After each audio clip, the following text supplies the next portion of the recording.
1 நாளாகமம் 18ஆம் அதிகாரத்துல அப்படி என்ன இருக்குன்னு பார்க்கலாம் வாங்க.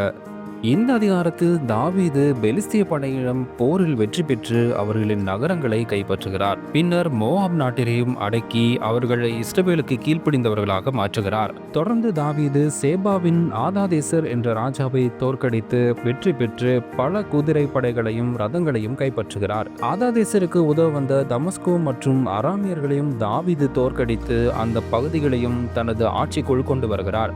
தாவீது சென்ற எல்லா இடங்களிலும் தேவன் அவருக்கு வெற்றி அளித்தார் என இந்த அதிகாரம் வலியுறுத்துகிறது. போரில் கிடைத்த வெள்ளி, பொன், வெண்கலம் போன்ற பொருட்களை தாவீது தன்னுடைய செல்வமாக வைத்துக் கொள்ளாமல் தேவனுக்காக அர்ப்பணிக்கிறார். இது அவரது தேவ பக்தியையும் பணிவையும் காட்டுகிறது. அதிகாரத்தின் இறுதியில் தாவீதின் நிர்வாக அமைப்பு குறிப்பிடப்படுகிறது. அவர் ஜனங்களுக்கு நீதியுடனும் நேர்மையுடனும் ஆட்சி செய்தார். படைத்தலைவர்கள், ஆசாரியர்கள் மற்றும் பதிவாளர்கள் ஆகியோர் தங்கள் பொறுப்புகளில் நியமிக்கப்பட்டனர். மொத்தத்தில் இந்த அதிகாரம் தாவீதின் ராஜ்ய விரிவாக்கம், தேவனின் உதவி மற்றும் அவரது நீதியான ஆட்சி ஆகியவற்றை வெளிப்படுத்துகிறது.